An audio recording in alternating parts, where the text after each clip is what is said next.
हरियाणा की राजनीति में मिस्टर लूजर के नाम से जाना जाने वाले चौधरी वीरेंद्र सिंह क्या इस बार मिस्टर विनर बनने की कोशिश कर रहे हैं? उन्हें लूजर इसलिए बोला जाता है क्योंकि महत्वपूर्ण मौक़ों पर महत्वपूर्ण पद अक्सर उनके हाथ से फिसल जाते हैं। अब यह वक्त का फेर रहा या उनकी किस्मत ही ऐसी थी, लेकिन अब लग रहा है कि वह वक्त और किस्मत दोनों को मात देने की कवायद कर रहे हैं। कम से कम अब जिस तरह से वह अचानक ताऊ चौधरी देवीलाल के सम्मान दिवस पर इनेलो की ओर से आयोजित जींद रैली में पहुंचे, इससे तो यही अंदाज़ा लग रहा है कि चौधरी वीरेंद्र अब वक्त का रुख भांप रहे हैं।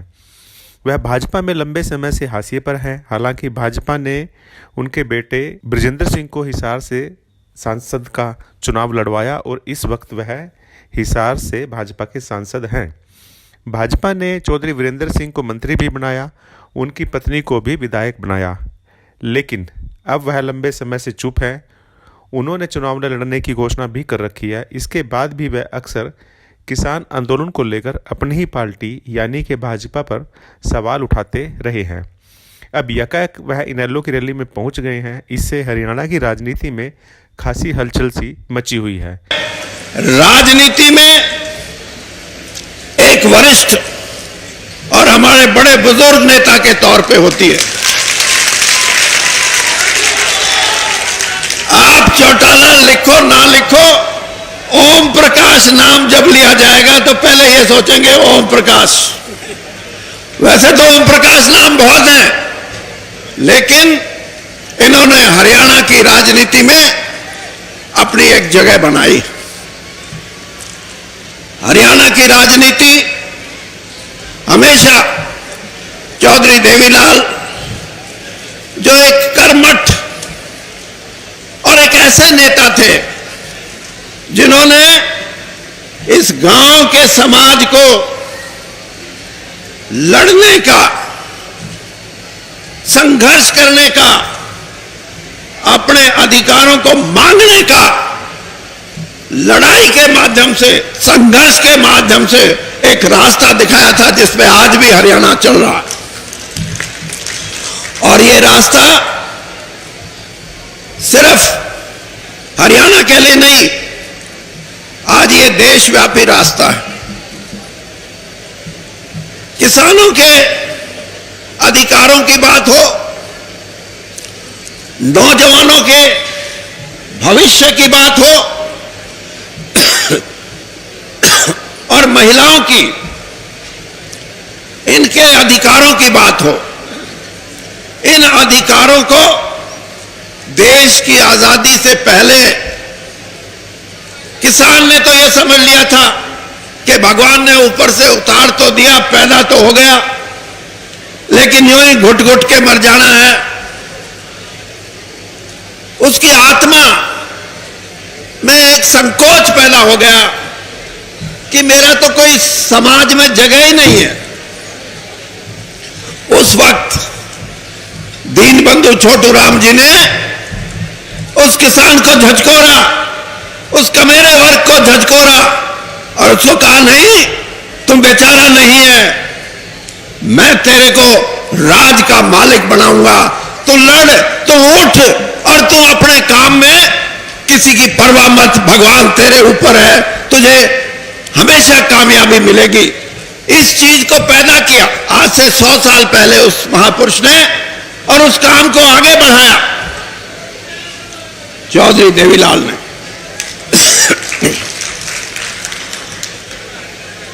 और आज जो संघर्ष की बात है, वो संघर्ष एक दिन में पैदा नहीं होता, एक महीने, एक साल, 10 साल में पैदा नहीं होता, क्योंकि चौधरी संघर्ष के लिए सदियां लग जाती। पहुंचना साधारण नहीं माना जा रहा, वह भी इस मौके पर जब किसान आंदोलन की वजह से हरियाणा में भाजपा अपने सबसे खराब दौर से गुजर रही है और भाजपा को जाट लीडर की सबसे ज्यादा जरूरत है। ऐसे मौके पर चौधरी वीरेंद्र सिंह का इनेलो के मंच पर जाना भाजपा के लिए काफी चिंता की बात हो सकती है। ध्यान रहे, चौधरी वीरेंद्र सिंह साल 1984 में हिसार लोकसभा सीट से चौधरी ओम प्रकाश चौटाला को हराकर पहली बार सांसद बने थे। उन्होंने उचाना कला सीट से 5 बार विधायक का चुनाव भी जीता। साल 1972 में जब पहली बार उचाना कला विधानसभा सीट बनी थी तो चौधरी वीरेंद्र सिंह यहाँ से कांग्रेस के टिकट पर चुनाव लड़े और चुनाव जीते।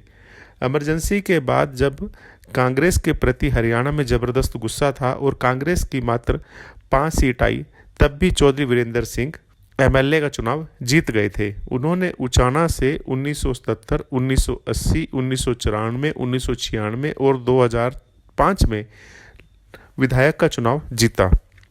वह 3 बार हरियाणा सरकार में मंत्री भी रह चुके हैं। इसके बाद भी वह हरियाणा के सीएम नहीं बन पाए। हद तो तब हो गई जब वह कांग्रेस में थे और मनमोहन सिंह के दूसरे कार्यकाल के दौरान कैबिनेट मंत्री बनने के करीब भी।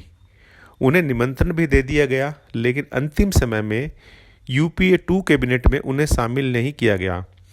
तभी से राजनीतिक गलियारों में उन्हें ट्रेजडी किंग के नाम से जाना जाने लगा, क्योंकि उन्हें लंबे समय तक मुख्यमंत्री या केंद्रीय मंत्रिमंडल से वंचित रखा गया। हालांकि बाद में चौधरी वीरेंद्र सिंह ने कांग्रेस छोड़ दी और वह बीजेपी में शामिल हो गए और प्रधानमंत्री नरेंद्र मोदी ने अपने पहले मंत्रिमंडल यानी कि 2014 में उन्हें केंद्रीय ग्रामीण विकास, पंचायती राज, स्वच्छता और पेयजल मंत्री के रूप में शामिल किया। चौधरी वीरेंद्र सिंह ने 5 जुलाई 2016 को कैबिनेट फेरबदल में इस्पात मंत्री के रूप में पदभार संभाला। लोकसभा चुनाव 2019 से पहले वीरेंद्र सिंह ने केंद्रीय कैबिनेट मंत्री से त्यागपत्र दे दिया था। चौधरी वीरेंद्र सिंह का जन्म 25 मार्च 1946 को हरियाणा के जींद जिले के डूमरखां कला गांव में हुआ। विभाजन से पहले उनके पिता नेकीराम अविभाजित पंजाब में एक बड़े नेता थे। वीरेंद्र सिंह ने रोहतक के सरकारी स्कूल से स्नातक किया और चंडीगढ़ स्थित पंजाब विश्वविद्यालय में कानून की पढ़ाई पूरी की। उनकी खेलों में भी काफ़ी रुचि रही। इनेलो के मंच पर उनका पहुंचना बड़ा सियासी घटनाक्रम माना जा रहा है। इंडियन नेशनल लोकदल का इस वक्त एक भी विधायक नहीं है। इसके बाद भी इनेलो प्रदेश की राजनीति में महत्वपूर्ण स्थान रखती है।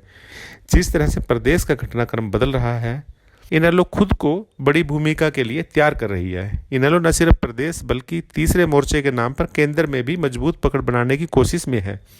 खासतौर पर जब से चौधरी ओम प्रकाश चौटाला जेल की सज़ा पूरी कर बाहर आए हैं, वह इनेलो को मजबूत करने की कोशिश में है।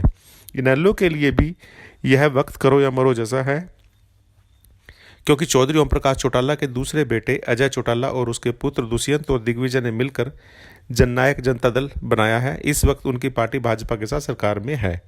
आईएनएलडी की कोशिश है कि इस वक्त जो वोटर टूटकर जेजेपी की ओर चला गया, उन्हें वापस लाया जाए। किसान आंदोलन की वजह से बीजेपी के साथ साथ जेजेपी की भी प्रदेश में काफ़ी आलोचना हो रही है।